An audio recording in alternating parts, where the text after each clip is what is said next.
Good day, everyone, and welcome to our class. This is a Readings in Philippine History, and today our discussion will cover the Japanese occupation. Particularly, we will be discussing images during the Japanese occupation. This is Sir E, your instructor for this course. And of course, when we talk about the Japanese occupation of Manila, this occurred during the Second World War, January 2nd of 1942 up to February 23rd of 1945. Now, of course, when we speak of the Japanese occupation of the Philippines, we talk about the Japanese forces invading the Philippines following the attack on Pearl Harbor, and then that was when Manila, okay, fell to the Japanese forces led by General Masahura Homa. And of course, these occupation witnessed the Filipino civilians and prisoners of war suffering brutal treatment coming from the Japanese forces. But why did the Japanese occupy the Philippines? Now, Japan occupied the Philippines during the Second World War for strategic, economic, and very ideological reasons. Now, the location of the Philippines is a very good one, okay, to facilitate their control over Southeast Asia and the Pacific. And of course, you talk about the Greater East Asia Prosperity Sphere promoted by Japan, where they would want an Asian unity under their own leadership, and they want to expel Western colonial powers and to assert dominance in the region. And of course, you talk about the expansionism of Imperial Japan. They believe that the Philippines fit into their broader expansionist strategy and whatnot. Of course, here, in this first image that you are looking on your screen right now, we are looking at Manila being declared as an open city, right? So here, Manila is being declared as an open city. Now, Manila was declared as an open city back in 1941 because on December 26 of 1941, General Douglas MacArthur declared Manila an open city amidst threats of Japanese attacks. The Manila broadcasts were acknowledged by Radio Tokyo late that night. And of course, this was to make sure that Manila will not be hit brutally by the incoming war by the Japanese forces and the American forces back at that.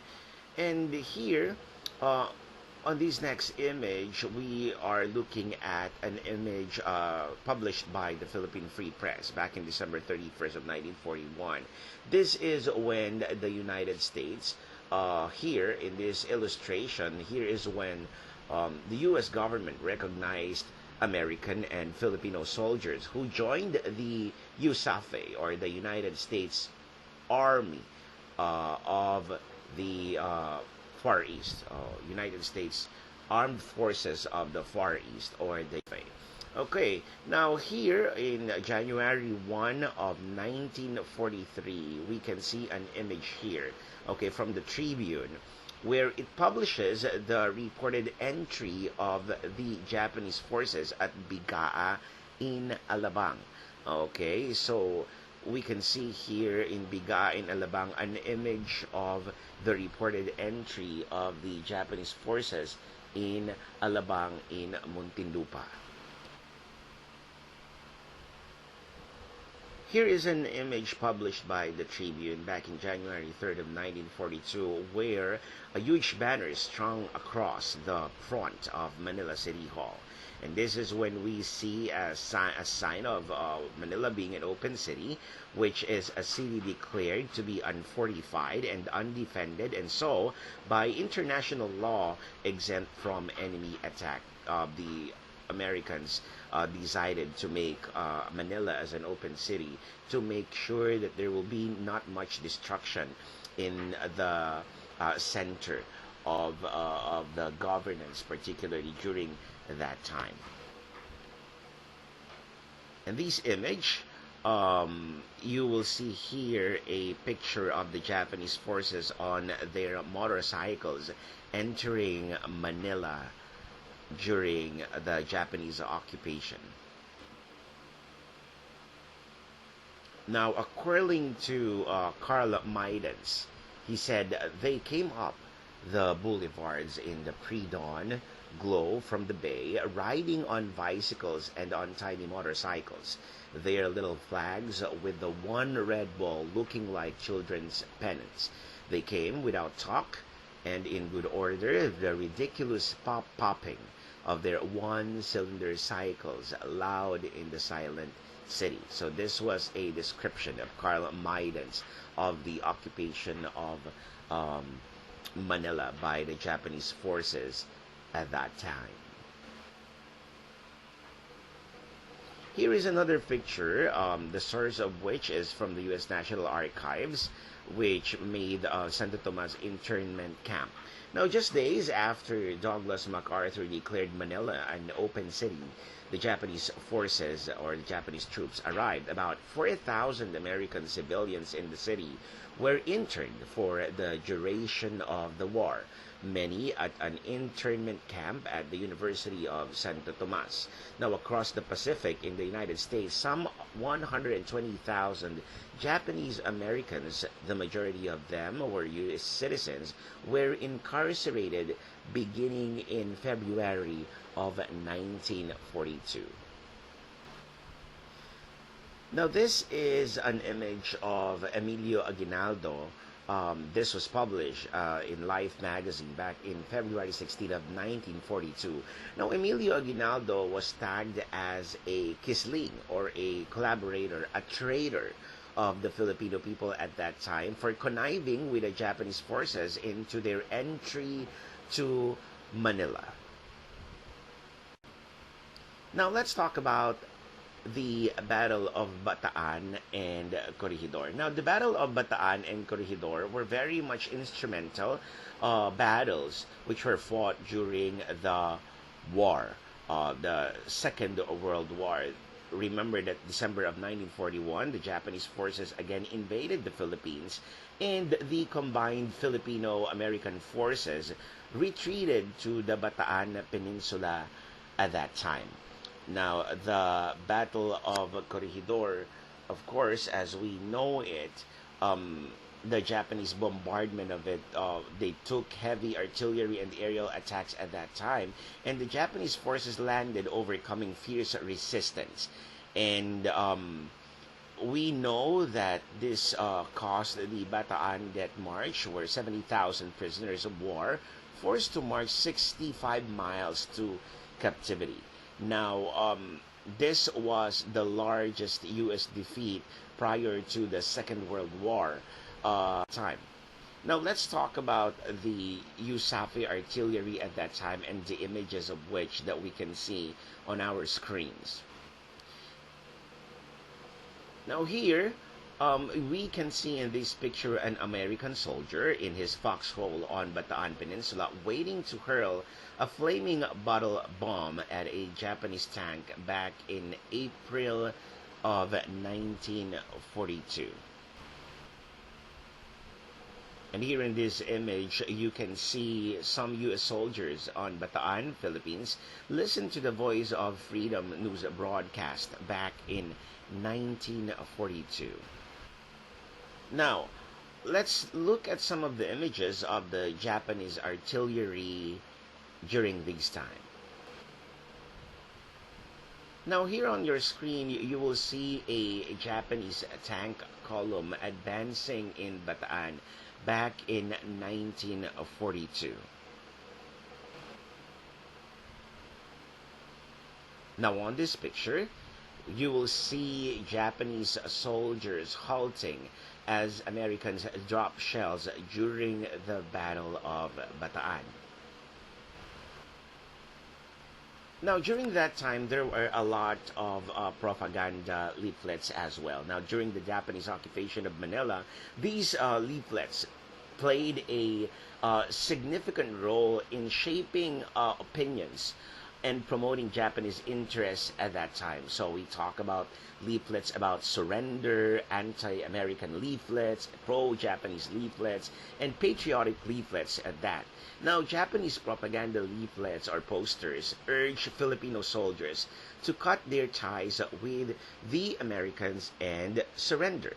Now look at the propaganda leaflets on your screen right now where it's saying that the our enemy at that time is the Americans and giving hope to the people that while there is life, there is hope. Now let's look at the fall of Bataan. This was back in April 9 of 1942. Now these marked a very important role, okay, in the defeat of the Filipino-American forces during the Second World War. Okay, now, during this time, we know that this can be considered as the largest U.S. defeat. And this also inspired future guerrilla movements, and these also set the stage for future battles at that time. Now, look at this picture of the U.S. soldiers surrendering their arms to the Japanese at the naval base of Mariveles on Bataan Peninsula in the Philippines back in 1942, which greatly emphasized the fall of Bataan at this time. And of course, we are supposed to look at the images also of the fall of Corregidor back in May 6 of 1942, which marked the final surrender of the American and Filipino army to the Japanese government during the Second World War. And of course, back at that time, in April 29 of 1942, the Japanese forces began bombing Corregidor, and the Japanese artillery intensified, their bombardment intensified, and the Japanese forces were able to finally invade Corregidor at that time. Remember that this was the final stronghold of the U.S., and Corregidor's fall marked the end of an organized U.S. resistance just the same.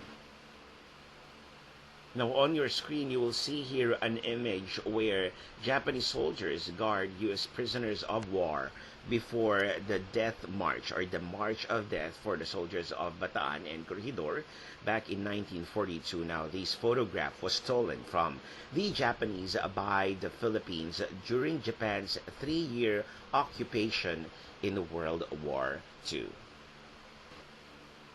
Now, this is an image of the Death March. Now, the Bataan Death March was definitely a brutal forced march of approximately 70,000 Filipino and Americans, POWs, or prisoners of war, by the Japanese forces during the Second World War.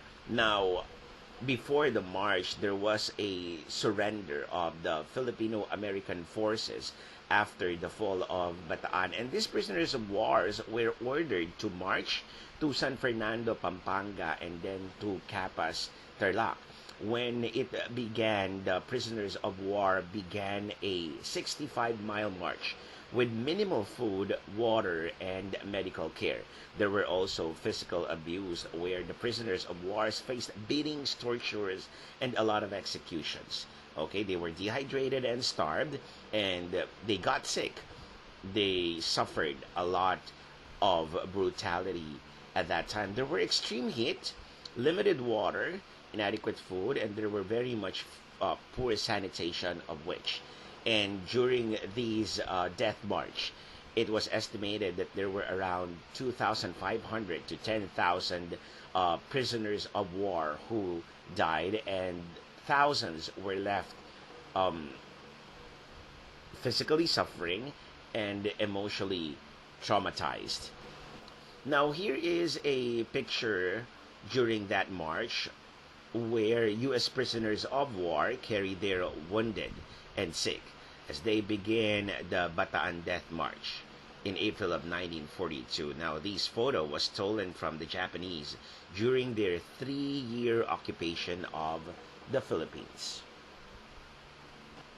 And here's another picture that we can see during the Death March. And another.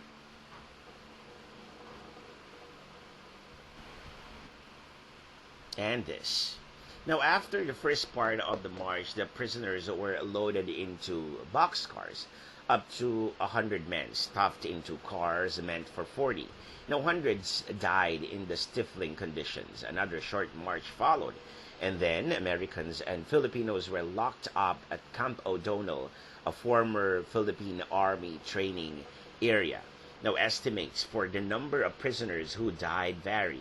About 500 to 600 U.S. soldiers are thought to have been killed, with some 1,500 more claimed by starvation or disease. Filipinos fared much worse. 2,500 are thought to have been killed, with some 26,000 more falling from starvation or disease. Now, after that, the surrender of the U.S. and Filipino forces came the birth of the Second Philippine Republic in 1943. Now, when we speak of the Second Philippine Republic, we know of it as a puppet government. Puppet state was established by Japan in the Philippines at this time, where the Japanese government sponsored the establishment of the Republic, and Jose P. Laurel was elected as the president of that Republic. It was considered as a puppet government because still the Japanese government controlled the key decisions and policies of the government at that time.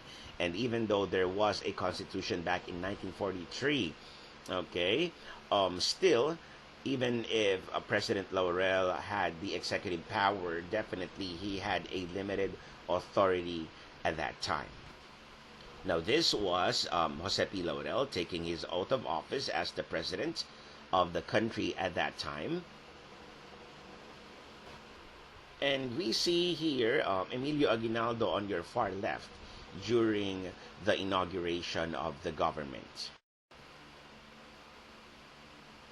And we know that since Emilio Aguinaldo was thought of as a Quisling or a traitor at that time, he was appointed by the Japanese government to a government position in the Philippines during the Japanese occupation.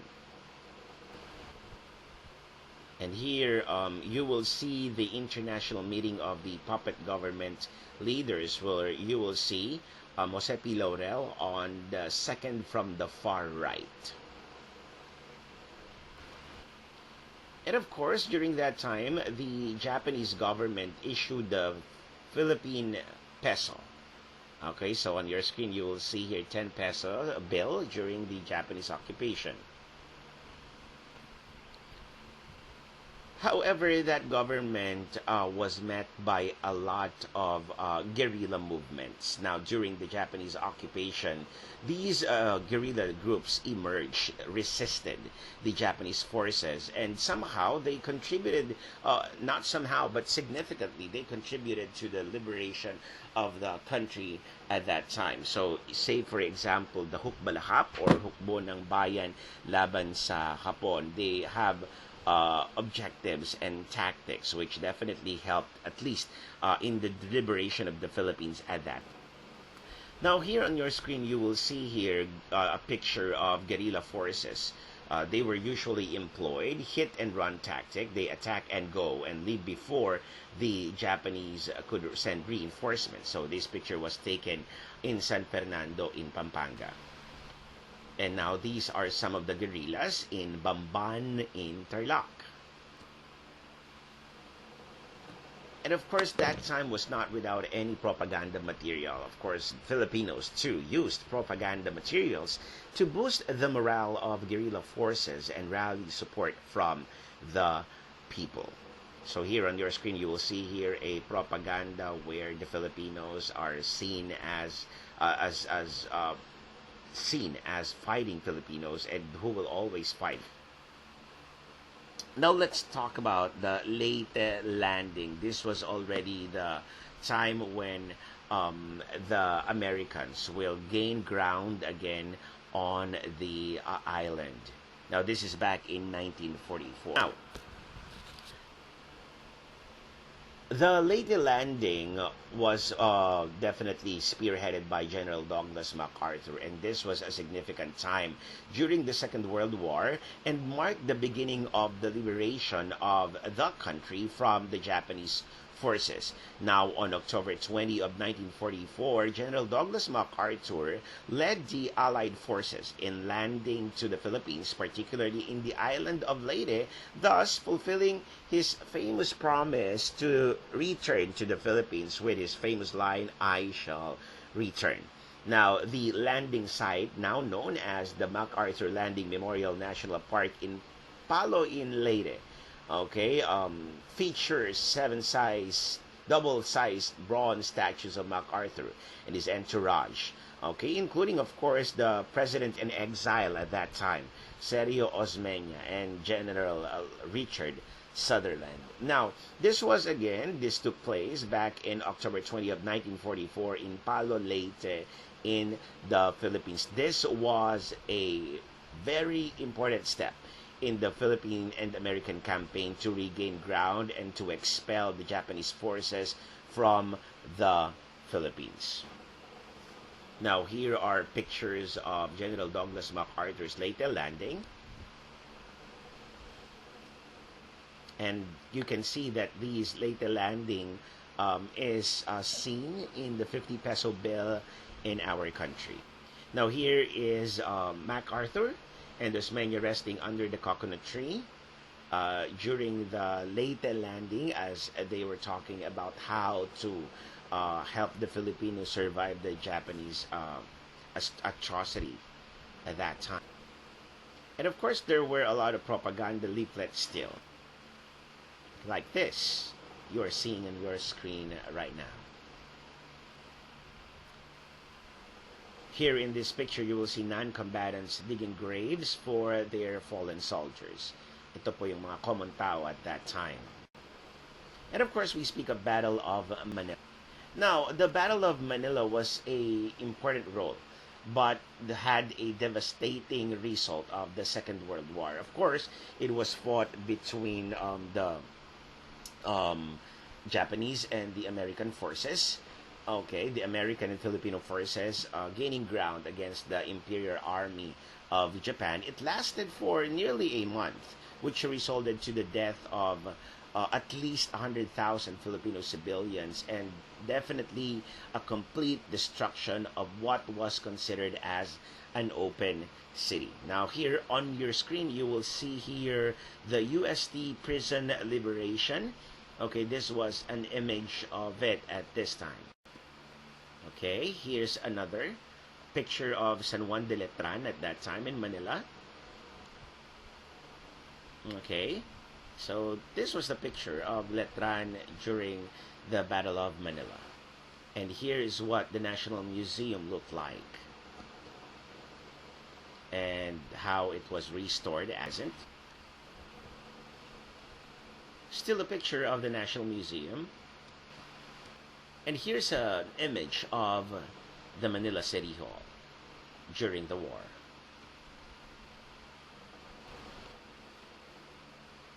Still, here's another image of the Manila City Hall.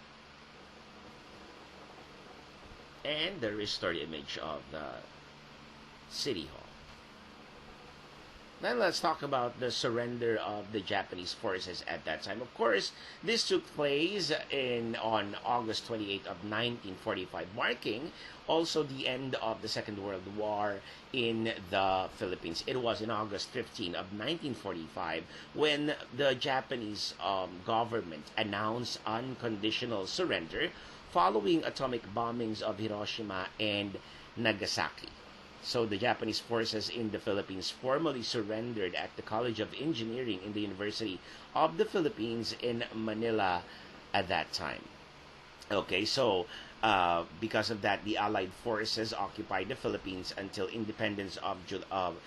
until its independence on July 4 of 1946, and Manila began rebuilding and recovering from the devastating wartime damage. Now let's look at the images of the Japanese surrender.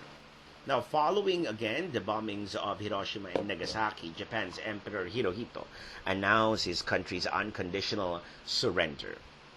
Now, look at what Manila looked like because of the war.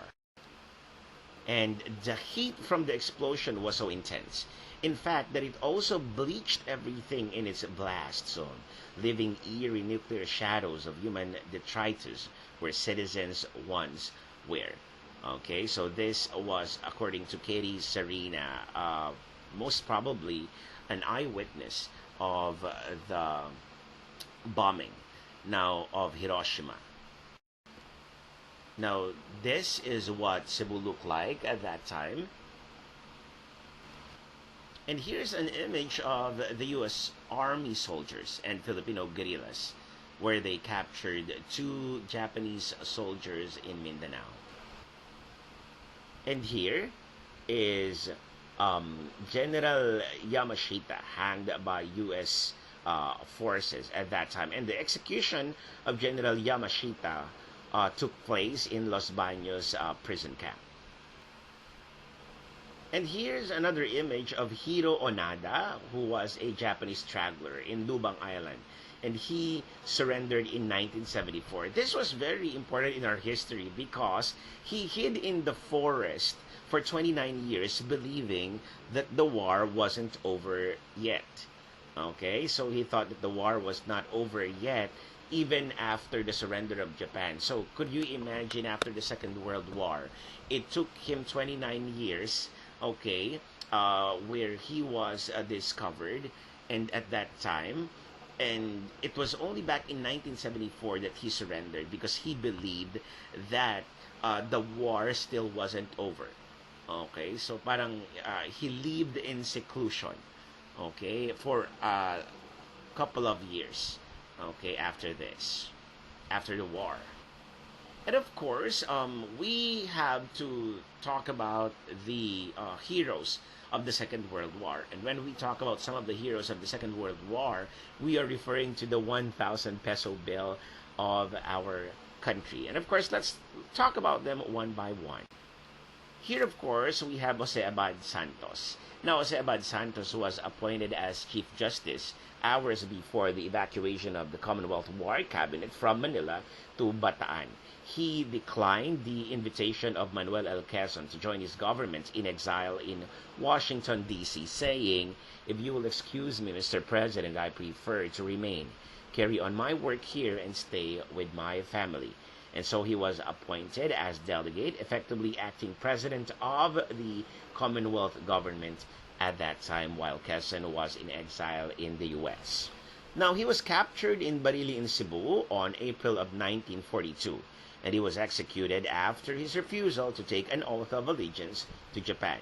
And his last words for his son Pepito, who was with him in captivity, was this: "Show these people that you are brave. It is a rare opportunity for me to die for our country. Not everybody is given that chance. Tell them to live up to our name. God bless you, my son." So this was the last words of Jose Abad Santos, one of the heroes of the war. Now we have another war hero by the name of Vicente Lin. He is the first Filipino to graduate from the U.S. Military Academy at West Point. And he commanded the All-Filipino 4 1st Division of Bataan, and he was part of the Death March, later was imprisoned in Capas in Tarlac. Now, he carried out underground work after his release and transported to Australia, intercepted by Japanese boats. However, he was taken as a prisoner in Fort Santiago. He was tortured and was later on executed. Now, we have also the likes of Jose Pallanes Escoda. This is Jose Pallanes Escoda, who was the first executive director of the Girl Scouts of the Philippines. He fought for women's rights and participation in the government, and together with her husband Antonio Escoda, she provided food, clothing, and medicine to Filipinos and American soldiers at that time. She secretly helped link the guerrilla units to the prisoners, and when discovered, she was arrested and brought to Fort Santiago. He was last seen on January 1945, severely bitten and weak, and presumed to be executed by the Japanese army. And that wraps up our discussion on the images of the Japanese occupation during the Second World War here in the Philippines. Again, this is Readings in Philippine History, and this has been Sir E, your instructor for this course. Thank you for joining us today in our lecture, and God bless us all.